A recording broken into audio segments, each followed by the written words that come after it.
Kanalıma hoş geldiniz arkadaşlar. Bugün sizlere nefis kayısı reçelinin tarifini paylaşmak istiyorum. Kayısı reçeli nasıl yapılır, nasıl tane tane kalır ve 2 yıl boyunca nasıl saklarız? Bütün püf noktalarıyla biraz sonra sizinle paylaşmaya geçeceğim arkadaşlar. Bugün kayısı reçeli yapacağız. Toplamda 2 kilo kayısıdan reçel yapacağım arkadaşlar. İlk öncelikle yıkamış olduğumuz kayısıları bir kenara alalım, doğrayalım. İlk öncelikle kayısıyı ortadan ikiye ayıralım. Büyüklüğünü arkadaşlar... Efendim? Evet, kırmızı bıçak. Büyüklüğünü kendinize göre ayarlayabilirsiniz ama ben yarıya bölmüş olduğum kayısının yarısını 4 eşit parçaya böleceğim. Biraz daha küçük olmasını tercih ediyorum. Ortalama bu kadar büyüklük yeterli olacaktır arkadaşlar. Bütün kayısılarımızı eşit şekilde doğrayalım.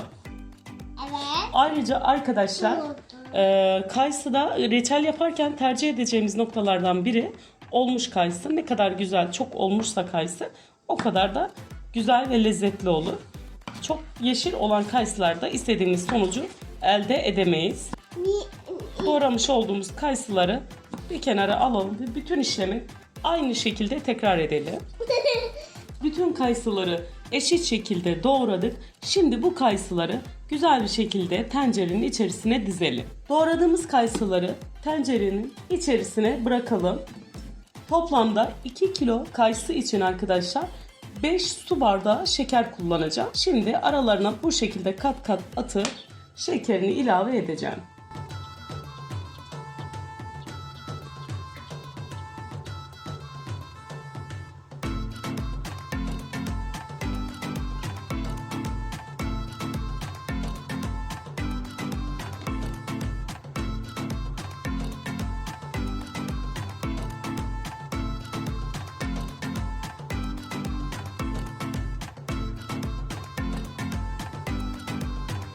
Son şekerimizi attıktan sonra kapağını kapatıp arkadaşlar bir gece bekletip daha sonra reçelimizi yapmaya geçeceğiz.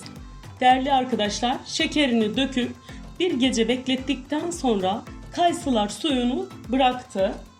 Şimdi reçeli yapmadan önce arkadaşlar bu şekilde kaynatmıyoruz.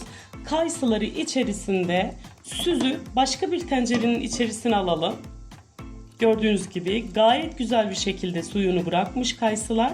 Bu kayısının kendi suyu, hiç üzerine su koymadım gördüğünüz gibi arkadaşlar.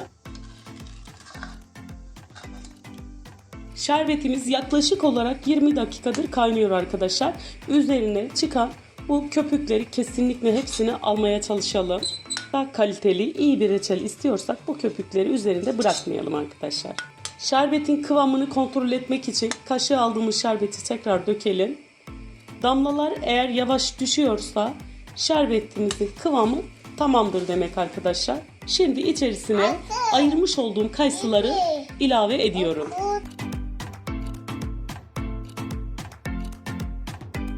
Kayısıları ilave ettikten sonra karıştıralım ve kaynamaya bırakalım arkadaşlar. Kaynaraya gelince tekrar köpüklenmeye başladı. Bu köpükleri de güzel bir şekilde hepsine alıyoruz. Kayısıyı içerisine koyduktan sonra yaklaşık olarak 15 dakikada öyle kaynattım arkadaşlar. Tabii ki kaynatırken bir yanda da köpüğünü almayı ihmal etmeyin. 15 dakika kaynattıktan sonra reçelin kıvamı tamamen oldu. Şu anlık yeterli arkadaşlar. Şimdi hemen ocaktan alıp kavanozlara doldurmaya başlayacağım arkadaşlar. Arkadaşlar reçeli ocaktan aldıktan sonra hemen sıcak sıcak kavanozlara koyacağız. Ama ondan önce bir şey söylemek istiyorum. Kavanozlar kesinlikle kuru olmalı ve aynı şekilde kapaklar da aynı şekilde kuru olmalı. Ama ben ikinci defa kapak kullanmanızı tercih etmiyorum arkadaşlar. Mümkünse kapakları yenileyin. Evet anneciğim. Mümkünse kapakları yenileyin. Kavanozları, eski kavanozları da kullanabilirsiniz.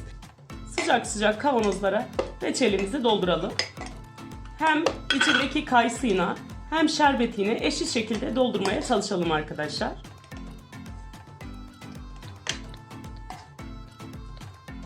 Bu reçeli yaklaşık 2 yıla kadar gönül rahatlığıyla tüketebilirsiniz. Şimdi sıcak sıcak koyduğumuz kavanozun kapağını hemen sıkıştıralım. Sıcak sıcak doldurduğumuz kavanozu Hemen ters çevirelim arkadaşlar. Eğer ters çevirirken bir ses gelirse bu o demektir ki arkadaşlar bu kavanoz yanlış oldu. Kapağını tekrar değiştirmeniz gerekiyor.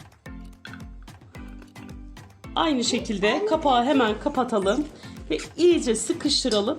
Hemen ters çevirelim. 2 kilo kayısıda yapmış olduğum reçelim 2 tane kavanoz, yani birer kiloluk kavanoz çıktı arkadaşlar.